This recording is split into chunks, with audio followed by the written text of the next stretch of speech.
अस्सलाम वालेकुम, this is geopolitics with Anila Shahzad. Chechnya यानी Russian autonomous republic of Chechnya, इसका फ़लस्तीन के सारे मामले के साथ क्या ताल्लुक बन रहा है और ग्रेटर जो जियो पॉलिटिक्स है उसमें चेचनिया का क्या रोल है या पोटेंशियली क्या रोल वो प्ले कर सकते हैं, इस चीज़ का आज हम जायज़ा लेते हैं। पहले तो मैं आपको बता दूं कि चेचनिया है कहाँ। ये रशिया का एक रिपब्लिक है और आप देख रहे हो कि रशिया कितना बड़ा मुल्क है। ये एक ऐसा मुल्क है जो कि पूरे जो एशिया के तूल के ऊपर वाक़या यानी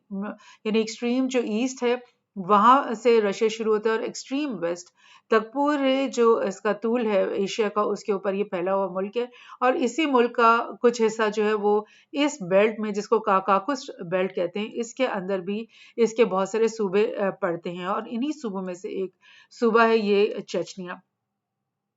और चेचनिया के बारे में आपको बता दूं कि ये एक मुस्लिम मेजॉरिटी स्टेट था और जब यूएसएसआर टूटा और तमाम जो सेंट्रल एशियन कंट्रीज हैं वो भी यूएसएसआर से टूटकर अलग हो गए और वेस्टर्न ईस्टर्न यूरोप की जो पूरी बेल्ट है वो भी अलग हो गई। उस वक्त चेचनिया ने भी रशिया के साथ वॉर की थी और चेचनिया की कोशिश थी क्योंकि वो एक मुस्लिम मेजॉरिटी स्टेट थे कि वो अलग हो जाएं और एक अलग कंट्री बन जाए। लेकिन क्योंकि ये एक ऐसी बेल्ट के अंदर ये वाक़या था चेचनिया। मैं आपको दिखाती हूँ कि जो बिल्कुल काकाकुस के अंदर जो रशिया की एक बेल्ट चली आ रही है, ये एक सूबों की जिसमें दागिस्तान, चेचनिया और ये बहुत सारे और हैं। इनके अंदर रशिया का जो इंटरेस्ट है वो बहुत ज़्यादा था क्योंकि रशिया को पता था कि ये जो काकाकुस के अंदर उसका जो होल्ड है वो उसके लिए बहुत इम्पोर्टेंट है और उस काकाकुस की जो पॉलिटिक्स है उसके अंदर उसकी बहुत ज़्यादा इन्वॉल्वमेंट है। तो वो बिल्कुल इस चीज़ को अफोर्ड नहीं कर रहा था कि उसका एक बॉर्डर वाला ये जो ओब्लास्ट है या एक प्रोविंस है ये टूट करके अलग हो जाए। तो ऑल्दो कि 1994 में फर्स्ट चेचनियन वॉर हुई और ये रशिया के खिलाफ उन्होंने जंग लड़ी और इसी तरह 1999 में सेकेंड चेचनियन वॉर हुई। लेकिन चेचनिया जो है वो आज़ाद नहीं हो सका और रशिया ने अपनी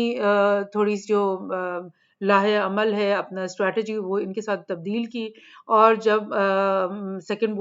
जो वॉर के इख्तिताम पे उन्होंने अहमद कादरियोव जो उनके एक लीडर थे एक चीफ मुफ्ती थे उनके साथ उन्होंने बैठकर बातचीत की और उन्होंने कहा कि हम मिलकर के कोई रास्ता निकालते हैं, हम आपको ऑटोनॉमी देते हैं, बहुत सारे मामलात में आपको आज़ाद कर देते हैं लेकिन आप रशिया के प्रोविंस बन के रहो। तो तब से अब तक ये कादरियोव जो फैमिली है ये एक्चुअली यहाँ पर इनका कंट्रोल है। और ये मैं आपको बताऊं कि अहमद कादरियोव के ये बेटे हैं रमज़ान कादरियोव जो कि अभी इस वक्त चेचनिया के प्रेसिडेंट भी हैं और इनका बहुत ज़्यादा जो है पुतिन के साथ बहुत ज़्यादा अंडरस्टैंडिंग है और मतलब बहुत सारे मामलात में यानी ऑल्दो रशिया के बेशुमार स्टेट्स हैं बेशुमार रिपब्लिक्स हैं जिनको मिल करके रशिया बनता है लेकिन वहाँ के कोई किसी भी स्टेट का कोई गवर्नर या उसका कोई प्रेसिडेंट लोकल जो है वो इसमें इतनी हिम्मत नहीं होती कि वो किसी भी जियो पॉलिटिकल मामले में या किसी भी ग्लोबल इवेंट के ऊपर बात करे।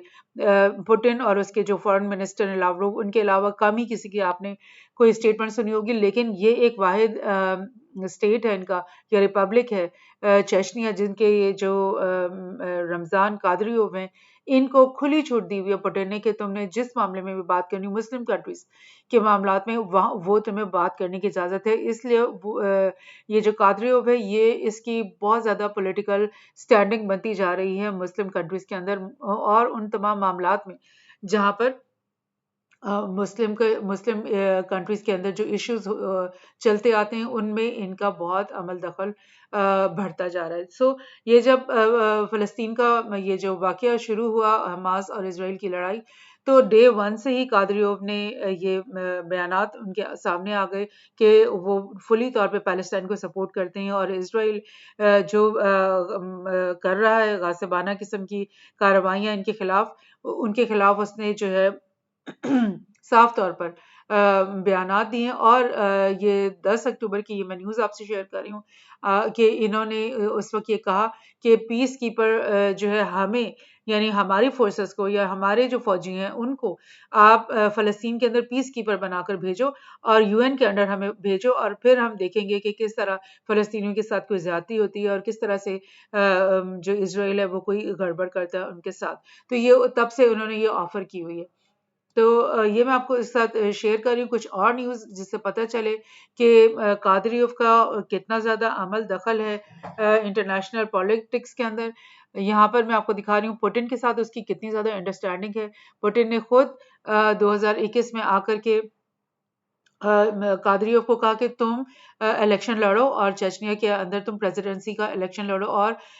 फिर उसने ये इलेक्शन लड़ा और ये जीता, और उसके बाद वो प्रेसिडेंट इलेक्ट हो गया। हालांकि उससे पहले काफ़ी अरसे पहले से वो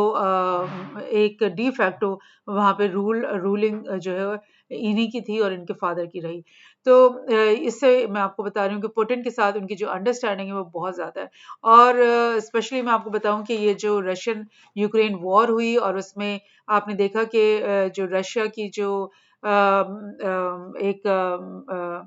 ऑर्गेनाइजेशन है वैगनर के नाम से, जिसने जो प्रॉक्सी वॉर लड़ रही थी पुतिन के बिहाफ पे यूक्रेन के अंदर उनके फोर्सेस के साथ मिलके, जब उनके जो हेड है प्रिगोजिन उसने रशिया के खिलाफ और उनकी डिफेंस मिनिस्ट्री के खिलाफ बयानात दागने शुरू कर दिए थे, तब कादरियोव ने कहा कि इनको निकाल दो, वैगनर को यहाँ से निकाल दो और हम तुम्हारे लिए आकर यहाँ पे लड़ेंगे। और वाकई इसने अपनी फोर्सेस लेकर के वहाँ पे पहुंचा और मारियोपोल एक ओब्लास्ट है उसको इन्होंने फतह करके पुतिन को दिया। तो लिहाजा पुतिन इसके साथ बहुत खुश है और बहुत ज़्यादा अलाइड समझता है, और वो ये समझता है पुतिन के जो बात मैं मुसलमानों के लिए नहीं कह सकता वो मेरे बिहाफ पे कादरियोव जब कहता है तो वो वही बात कह रहा होता है जो मैं उनके लिए कहना चाह रहा होता हूँ। सो इनकी अंडरस्टैंडिंग इतनी ज़्यादा है।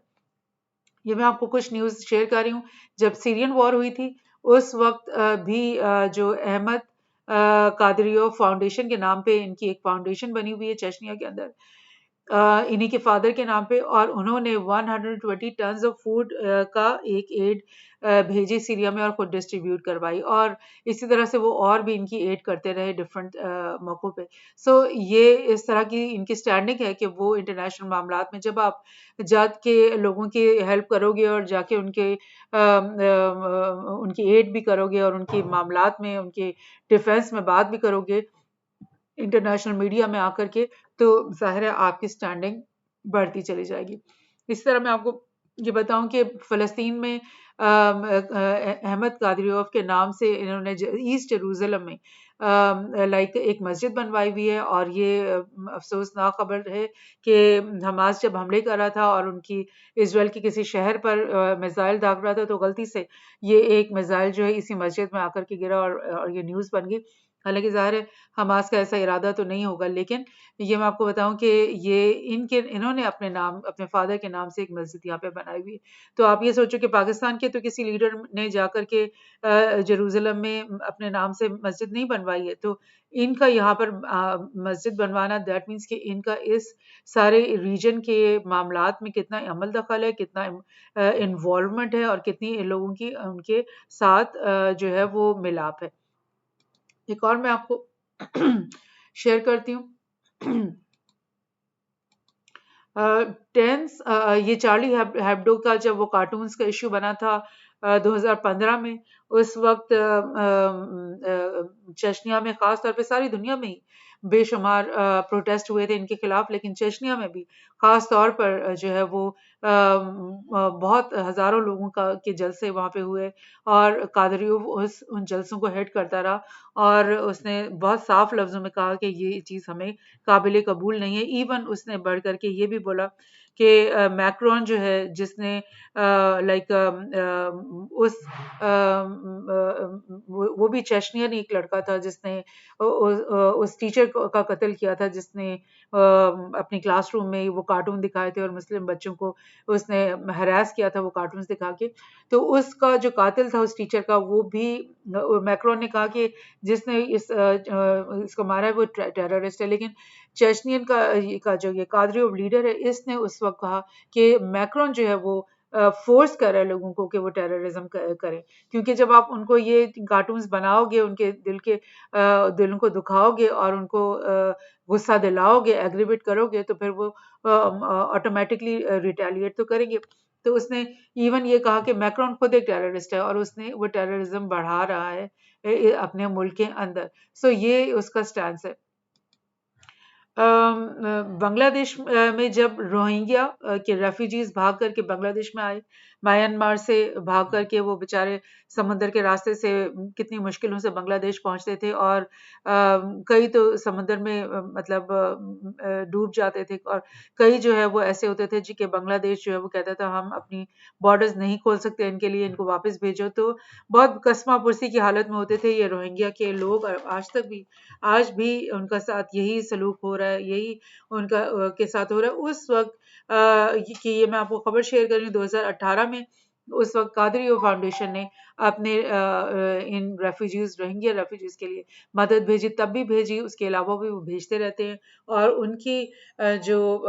प्लाइट है, उनकी मुसीबत है, उसके लिए भी वो आवाज़ बुलंद करते रहते हैं। और अब मैं आपको वापस इस बात पे ला रही हूँ कि इसराइल के मामले में और फ़लस्तीन के मामले में कादरियोव ने कहा है कि इसराइल को should think twice before escalating conflict with Palestine, कि इसको 2 दफ़ा सोचना चाहिए, 10 दफ़ा सोचना चाहिए, इससे पहले कि वो फ़लस्तीन के साथ जो कॉन्फ्लिक्ट है उसको आगे को करके बढ़ाए। उसने बोला है, उसने साफ कहा है कि ये ना समझे कि जो है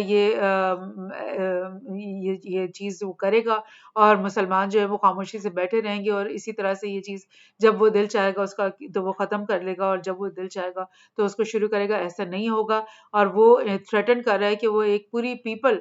पूरी जो कौम है उसको मैप ऑफ द वर्ल्ड से मिटा दे, तो ऐसा नहीं होने देंगे। सो इस तरह के बयानात जो है वो गाहे बगाहे कादरियोव की तरफ से आते चले आ रहे हैं। और एक और मैं आपको बताऊं कि उसने ये वही न्यूज़ मैं आपसे शेयर कर रही हूँ कि उसने बोला कि हमें एज पीस कीपर जो है भेजो आप लोग फ़लस्तीन के अंदर, और उसने बोला कि I am against war and I call on everyone to stop this war so far so that it does not spread around the world. This war will not end just like that. ये जंग जो है ऐसे ही ख़त्म नहीं हो जाएगी। यानी उसका कहने का मतलब है कि किसी नतीजे पे इस दफ़ा ये जंग पहुंचेगी, कुछ ना कुछ फ़लस्तीन के हक में फैसला होगा, यानी अगर हम सब मुसलमान इकट्ठे हो जाएं। और उसका यह बयान कि I once again call on all Muslims, all citizens to support truth and stop this war और सेंड अस देयर, कि हमें भेज दो, तुम लोग ना जाओ, हमें भेजो as peacekeepers, and we will determine who is right and who is wrong, and we will stop those who continue to fight. So ये इतना स्ट्रॉन्ग किस्म के बयानात कादरियोव ने अभी भी दिए हैं, पहले भी वो देता रहा है, और उसका बहुत ही आप समझ लो कि एक स्ट्रॉन्ग किरदार। और इस वक्त इन खबरों के बाद अभी बिल्कुल रिसेंट आजकल के दिनों में इस तरह की अफवाहें फैल रही हैं, यानी बहुत सारे मीडिया आउटलेट्स इस तरह की बातें कर रहे हैं, यूट्यूब के सोशल मीडिया के चैनल्स पे ये बातें चल रही हैं कि कादरियोव चाहता है कि उसके जो मिलिटेंट्स हैं, उसके जो लोग हैं, सिपाही हैं, वो किसी न किसी तरह से वहाँ पे पहुँचें और हिजबुल्लाह के साथ जॉइन इन करें, या फिर वो जॉइन करें हमास के साथ, और उनके साथ मिल करके इसराइल के साथ मुकाबला करें। सो डिफ़िकल्ट तो बहुत है। ये कैसे मुमकिन होगा, बिकॉज़ कहाँ चेचनिया और कहाँ सीरिया, ये मैं आपको दिखा देती हूँ। ये चेचनिया है, और चेचनिया को इवन अगर वो सीरिया में जॉइन करना चाहते हैं, हिजबुल्लाह की फोर्सेस को सीरिया से गुजर के लेबनान में आएंगे, और यहाँ हिजबुल्लाह के साथ जॉइन करने के लिए उनको या तो इराक से गुजरना है और ईरान से गुजरना है, या फिर और फिर आज़रबाईजान से या तो गुजरना है, या फिर उनको यहाँ जॉर्जिया से गुजर के, टर्की से गुजर कर सीरिया गुजर के आना है। तो ये ज़रा मुश्किल है, बिकॉज जॉर्जिया भी इस वक्त थोड़ा बहुत प्रो यूएस चल रहा है, आर्मीनिया तो है ही प्रो यूएस, और एक ही रास्ता बचता है कि ये आज़रबाईजान से गुजर करके आए,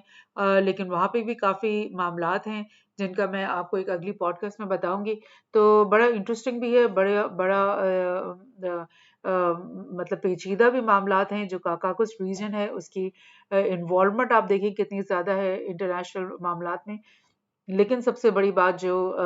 मैं आपसे कहना चाह रही हूँ कि मुसलमान दुनिया भर में जहाँ पर भी हैं, वो उन सब के दिल धड़क रहे हैं पहले फ़लस्तीनियों के साथ, और वो सब चाहते हैं कि वो किसी न किसी तरह से आकर के इनकी मदद को पहुँचे। और ये देख लें आप, चेचनिया एक बहुत छोटा-सा एक स्टेट भी नहीं है, एक सूबा है एक बहुत बड़े मुल्क का, लेकिन जितनी भी उसकी ताकत है, जितनी भी उसके अंदर पोजीशन है उसकी, उसके मुताबिक वो ऑफर कर रहे हैं कि हमें भेजो, हमें वहां पहुंचाओ, किसी तरह से रास्ता बनाओ और हम जाकर के इसराइल का मुकाबला करेंगे फिलिस्तीनी बहन भाइयों के हक में। देखते हैं अब आगे के दिनों में इसका क्या नतीजा निकलता है। Thank you.